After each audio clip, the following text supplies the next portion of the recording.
O canal hoje recebe o professor e juiz Paulo César Vilela, a quem eu vou me referir como professor, porque ele foi, é e continuará sendo meu professor. Professor, muito bem-vindo. Prazer, Luiz.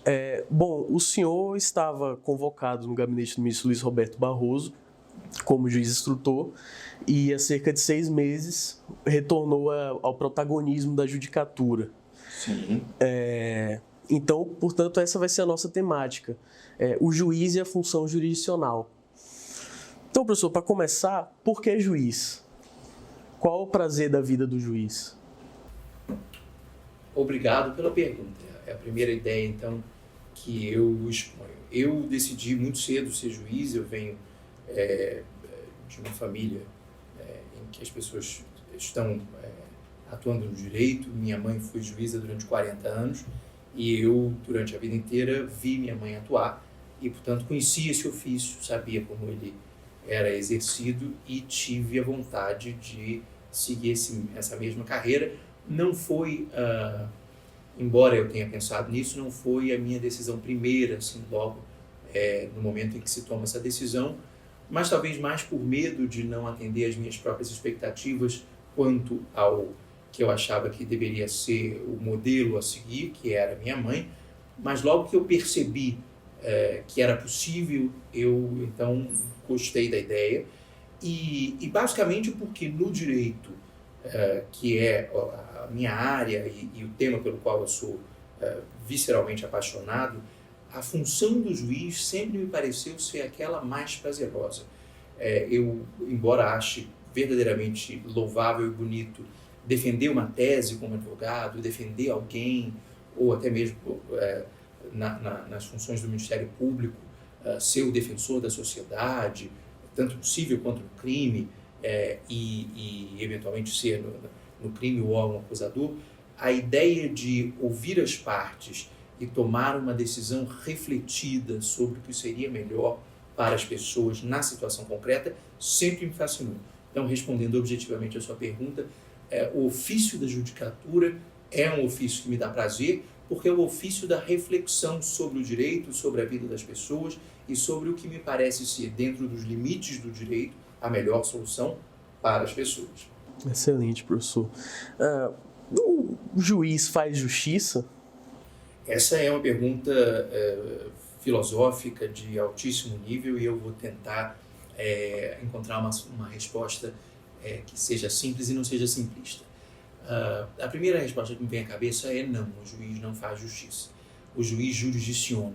O Estado democrático do direito, aquele regulado pelo direito e obediente às suas próprias leis, em que haja participação democrática, alternância de poder e responsabilidade do governante e, sobretudo, primazia de direitos fundamentais, o juiz aplica o direito. O juiz aplica o direito que é fruto do consenso da sociedade. O juiz, quando aplica o direito que não é criação dele, o faz com critérios de justiça. O juiz tem que pesquisar, investigar, prescrutar o que lhe pareça ser o mais justo dentro dos limites impostos pelo Estado de Direito. Porque essa decisão é uma decisão da sociedade. O que é o direito é uma decisão da sociedade.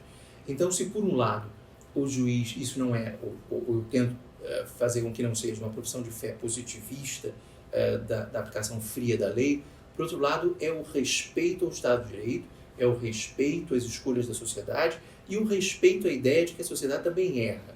E a sociedade tem o direito de cometer seus próprios erros. E o juiz nem sempre corrige os erros da sociedade modificando o direito. Ele aplica o direito da maneira que lhe parece ser, no caso concreto, da melhor maneira possível. Em última análise, o juiz, então, é um aplicador do direito como um todo, da norma, dos princípios, da observância das instituições, dos institutos, dos conceitos, de todo o instrumental do qual ele se serve para resolver os problemas concretos. Mas isso, juiz fazer justiça me dá sempre a ideia de que o juiz seria uma pessoa melhor que as outras, capaz de intuições, de reflexões e de conclusões a que os outros não poderiam chegar porque não teriam senso de justiça. E o senso de justiça não é um dom do juiz. O juiz é alguém treinado, tecnicamente apto, treinado no direito, com experiência nesse ofício, para solucionar em nome do Estado as questões e o conflito de interesse das pessoas. Então, nessa medida, o juiz não faz justiça e, por mais paradoxal que seja, isso, para mim, é o fazer justiça que as pessoas esperam no Estado de Direito. Trazendo um pouco para a conduta do magistrado, o juiz ele pode falar fora dos autos? O juiz não deve falar fora dos autos. Essa é uma tentação irresistível que deve ser resistida. Pelo menos na minha concepção, por mais que hoje em dia se imagine, e talvez isso seja correto, que o juiz deve se aproximar da sociedade, ele deve se aproximar talvez com uma linguagem mais inteligível nas suas decisões. Mas veja só que curioso, toda vez que o juiz emite uma opinião sobre qualquer coisa fora dos autos, toda vez que ele no futuro julgar aquilo, a pessoa terá a impressão de que aquilo não foi um julgamento, portanto aquilo não foi uma construção refletida. Aquilo foi só a sua opinião, ou seja, a opinião que ele já tinha. E o juiz precisa, ouvindo as partes, construir a solução do caso concreto, quando o caso concreto se lhe seja apresentado. Portanto, eu acho que o juiz não deve falar, sobretudo fora dos autos. A decisão judicial tem uma percepção chamada função didática da sentença, que é justamente essa de explicar o direito. O juiz, quando sentencia, quando decide, ele explica o direito. Pode até explicar errado, pode ser que o juiz não sabe o direito e explique errado. Mas ele, quanto mais clara a sua decisão, quanto mais inteligível a sua decisão, mais e melhor ele explica como se aplica o direito. E isso é o brocardo iura novet curia, e a ideia dos romanos, dá-me factum, dabitur ius. Você me dá o fato e eu te dou o direito assim como ele deve ser aplicado e explicado. É só nisso que ele deve falar. O juiz não fala fora dos autos para explicar a sua decisão, não fala fora dos autos para dar a sua visão de mundo, não que ele não tenha, ele tem. O juiz vota, o juiz tem pensamento político, o juiz tem visão de mundo, mas talvez seja um recato que ele deva preservar, o recato de que as pessoas não percebam qual é a sua visão de mundo, a sua visão sobre as coisas, para que as pessoas não confundam a sua decisão refletida, consciente, com a sua opinião. Decidir nos autos, com os elementos dos autos, não é um talento, é um processo, é uma escolha, é um trabalho e dá trabalho. O senhor ingressou na magistratura muito novo, correto? Relativamente novo. O senhor lembra, assim que entrou, já se sentiu juiz? Ou tem uma decisão que depois de proferir o senhor disse, bom, depois de hoje eu sou juiz? Há um desembargador lá no meu tribunal que diz que ninguém é um juiz assim, com menos de 10 anos de magistratura. Hoje, que eu já tenho mais de 10 anos de magistratura, eu percebo o que ele queria dizer. A gente acaba ficando um pouco mais confortável nesse ofício, que é um ofício muito duro. Mas eu não tenho nada contra os juízes jovens e acho que se a escolha foi refletida e se a pessoa está preparada, ela já desde o primeiro momento que senta na cadeira já pode ser um juiz. E eu, sem querer parecer pretensioso, já me senti assim desde o primeiro dia e já empregava toda a minha energia para fazer o meu melhor. E acho que logo nas primeiras decisões eu já senti o peso da caneta e a responsabilidade de decidir. Não sei como os meus colegas pensaram nos seus primeiros momentos, mas talvez nos primeiros momentos eu estivesse muito mais seguro do que depois. Hoje eu tenho muito mais dúvidas do que eu tinha naquela época. E isso não quer dizer, eu não tinha dúvidas e decidia de maneira inopinada, não. Eu não tinha dúvidas, era mais convicto e decidia bem. Eu acho que eu decidia muito bem. Eu às vezes pego uma sentença, uma decisão minha de 10, 12 anos atrás e acho boa. E fico até com orgulho de mim mesmo. Nossa, mas como? Porque eu acho que eu era mais caprichoso. Eu continuo sendo muito visceralmente ligado a esse ofício. Mas eu já fui mais caprichoso, eu já quis acertar mais, talvez por conta da juventude. Então, não acho que fui um mau juiz inicial, não. E gostava de ser juiz. A toga pesa? Pesa, tem que pesar. Eu conto uma história muito rápida sobre o quanto a toga pesa e uma história que marcou minha vida. Eu já disse isso para uma colega lá no Rio e ela gostou da história, a história é interessante. Eu, uma vez, condenei uma senhora por um crime tributário. Era uma professora, uma pedagoga, queria manter uma escola que ela tinha numa determinada cidade do Rio de Janeiro e para isso cometeu um crime tributário, sabendo que estava cometendo. Eu a condenei criminalmente, proferi a sentença em audiência, que eu acho que todo juiz, na medida do possível, deve fazer, e ela substituía a pena, portanto ela não ia ser presa, digamos assim, mas ela era uma senhora já de idade, ela sentiu ali naquele momento, de maneira muito forte, o peso de uma condenação criminal, chorou, e aquilo me fez muito mal como pessoa. E eu fiquei muito abalado com aquilo, embora no momento tenha mantido a serenidade, e estava convicto da condenação, e liguei para minha mãe, que a essa altura já estava aposentada, e disse: mãe, me senti muito mal, condenei a senhora e tal. Ela estava errada, mas condenei, ela se sentiu mal, mas não foi para cadeia não, mas eu condenei. E minha mãe, já aposentada e dos seus, naquele momento, quase 80 anos de idade, disse para mim no telefone: mas você estava certo do que fez? Eu estava. E se sentiu muito mal condenando essa senhora? Eu falei: me sentia. Então ótimo, está tudo perfeito. Porque a gente tem que fazer o que acha certo e a gente tem que se sentir mal mesmo, porque não é uma coisa boa condenar os outros, e se você se sentiu mal, é sinal de que o juiz não matou a pessoa dentro de você. E isso foi libertador, porque muitos juízes acham que tem que matar a pessoa dentro de si para ser distante e frio. E aquilo me ensinou que a pessoa podia viver em mim, que eu ia fazer o que eu acho que estava certo, e ainda assim podia não ficar feliz com isso. Condenar é sempre uma coisa muito ruim, por mais que eventualmente nós achemos que é o que deve ser feito. Entendi, professor. Agora, retomando um pouco a discussão que a gente teve no início da entrevista, nós sabemos que o juiz se legitima através da fundamentação, até porque a Constituição diz que todo poder emana do povo e em nome dele é exercido. Tendo essa visão de que o juiz, de alguma forma, está atrelado ao poder emanado do povo, significa dizer que o juiz está vinculado a algum tipo de opinião pública? Não. Os poderes do Estado são a estrutura da sociedade entendida como um grupamento humano que convenciona se unir para um projeto que geralmente começa com uma nação e termina com a construção de um Estado. Os poderes do Estado são constituídos para as suas funções, todas elas as principais e as secundárias, o que se convencionou chamar de tripartição funcional do poder. Cabe ao judiciário e, portanto, aos representantes do Estado, na tarefa de solucionar os conflitos concretos, aplicar o direito em nome do Estado. Esse direito que é uma convenção da sociedade, como o que a sociedade escolheu ser a regra de convívio social. Por isso, o juiz precisa se descolar das paixões momentâneas e das opiniões do que se convencionou chamar opinião pública. O pensamento do juiz deve ser mais técnico e refletido.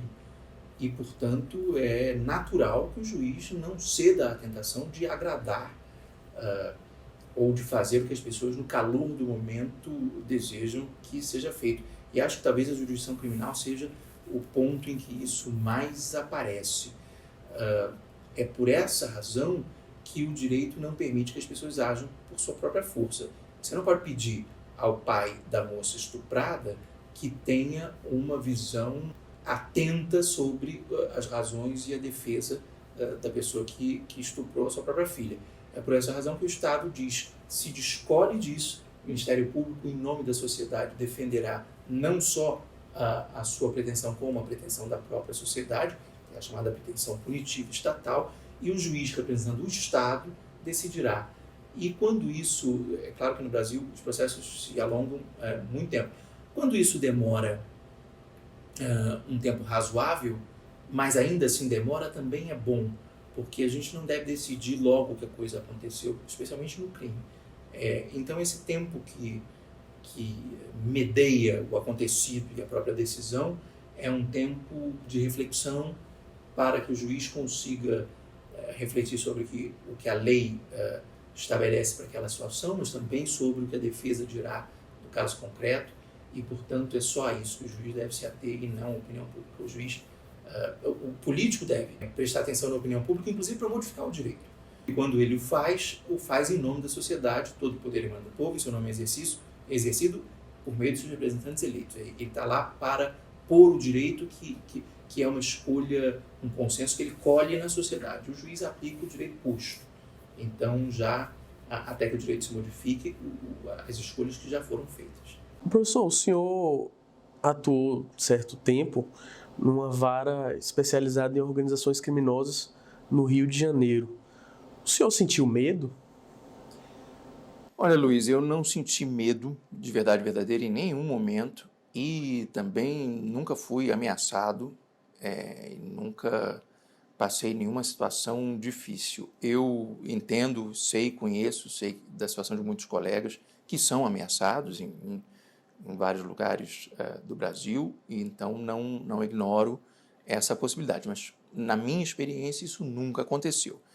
Eu também coloco em prática alguma coisa que eu sempre pensei, que é a ideia de que... claro que na Justiça Federal não há crimes de sangue, assim, ou pelo menos não há como regra, mas eu sempre imaginei que mesmo com as pessoas mais perigosas, o traficante de armas, o traficante de drogas, o traficante mais pesado, se a gente trata com dignidade essas pessoas, se a gente durante o processo, aquele momento ali da sala de audiência, em que você é a pessoa mais poderosa e aquele indivíduo que pode até ser muito perigoso e que fora dali, no ambiente marginal, seja uma pessoa poderosa, ali ele é vulnerável. Na sala você está protegido pelos agentes da escolta, da Polícia Federal, com arma longa, então é muito fácil crescer nesse ambiente. Se nesse ambiente em que o juiz pode crescer, ainda assim o juiz o trata com consideração, com respeito, chamando de senhor, reconhecendo no acusado, no réu, que muitas vezes é um criminoso contumaz, é um criminoso perigoso, reconhecendo a sua humanidade, esse criminoso entenderá que o juiz está ali fazendo um trabalho que deve ser feito. E esse criminoso não pessoaliza essa relação. Eu acho que, como eu entendo que há colegas que sofrem ameaças e vivem situações de perigo, também há colegas que pessoalizam muito essa relação e o juiz aplica o direito, conduz o processo e não dá bronca pessoal no acusado durante a audiência. Eu, talvez, por conta disso, nunca tenha passado uma experiência ruim. Eu intuía isso, praticava isso, e um corregedor, um juiz antigo, experimentado no meu tribunal, uma vez disse exatamente a mesma coisa, e aí eu tive uma sensação boa de confirmar com alguém mais velho e mais experiente que esse era o caminho que devia ser seguido. Então essa é a minha experiência, eu nunca me senti... E acho que lá na Justiça Federal, a preocupação que os juízes devem ter ou têm é com a sua vida pessoal e com as investigações não oficiais que essas pessoas fazem das nossas vidas. Então, se você é uma pessoa correta, se a sua vida é toda regular e correta, e você acaba também não tendo medo que descubram alguma coisa que possa ser objeto de chantagem ou barganha. E acho que o juiz, então, que tem a sua vida correta, também não tem medo por conta disso. Eu me recordo também de um caso que o senhor falava eventualmente em sala de aula. Quando o senhor atuava, eu não me lembro qual a especialização da vara, homologando o processo de aquisição da nacionalidade brasileira. Em varas cíveis, agora não mais, mas no passado nós concedíamos a nacionalidade brasileira na naturalização, porque era um procedimento híbrido que começava administrativo, terminava judicial, e cabia, então, ao juiz entregar a nacionalidade brasileira no final do procedimento, isso em vara civil. Uhum. E nessa atuação do senhor, eu lembro que o senhor sempre comentava que era uma percepção do senhor que os latinos, quando iriam adquirir a nacionalidade brasileira, sempre tirava foto com a bandeira, era um momento feliz e de conquista. Eu lembro dessa ideia que eu compartilhei. Não era nem propriamente só os latinos. A minha percepção era de que todos aqueles que queriam a nacionalidade brasileira e vinham de países economicamente menos desenvolvidos que o Brasil tinham uma certa deferência com aquele momento solene e achavam importante a solenidade da entrega da nacionalidade brasileira e aí queriam tirar foto com o juiz, tirar foto com a bandeira, gostavam daquele momento. E toda vez que o naturalizando, aquela pessoa que estava a adquirir a nacionalidade brasileira, vinha de um país economicamente muito mais desenvolvido, por exemplo, os países europeus, e lidava com essa aquisição como se fosse só afastar um entrave burocrático, muitas vezes para ser o CEO da sua companhia, que exigia um CEO nacional para a sua filial na América Latina, no Brasil. Toda vez que isso acontecia, eles tinham um certo desdém por aquele momento e isso me incomodava. Então, eu lembro que o procedimento mandar para examinar a proficiência em língua portuguesa, ler um trecho da lei ou da Constituição, eu mandava ler o artigo 5º, notadamente na parte em que se diz que todos são iguais perante a lei. Os que queriam a nacionalidade brasileira vindo de países economicamente menos desenvolvidos ficavam felizes, falavam alto e falavam aquilo com empolgação. Os que queriam a nacionalidade por uma questão burocrática liam aquilo, às vezes até fazendo ar de enfado, assim, olhando para cima, às vezes olhando o relógio, achando que aquilo estava demorando muito, e isso verdadeiramente me incomodava, como de fato me incomoda. Professor, já encaminhando para o encerramento dessa nossa entrevista, no início da carreira acadêmica ou profissional do senhor, tem algum professor ou profissional, seja advogado, juiz, que inspirou o senhor? Tem. Eu tive professores que eram juízes, e é deles que eu vou falar, que me inspiraram profundamente. Eu hoje eu disse aqui no início da nossa conversa que eu sou visceralmente um juiz, mas eu também sou visceralmente um professor. Talvez se eu tivesse que escolher entre as duas funções, eu escolheria a de juiz. Acho que essa é a minha função primeira, mas gosto e tenho muito prazer sendo professor. E os professores, e gosto do fato de que as pessoas gostem das minhas aulas e que isso me traz prazer, saber que as pessoas me acompanham, muitos alunos fazem muitas matérias comigo e me acompanham durante o curso. Eu gosto dessa sensação. E eu acho que essa sensação, acho que esse resultado, se dá pelo fato de que eu sou um produto dos meus melhores professores. Em alguma medida, eu imito os meus melhores professores e acho que a gente também aprende por imitação. É claro que quando você imita alguém que você admira e você não é essa pessoa, você só a imita, aquela imitação é uma maneira de você tornar aquilo a sua embocadura.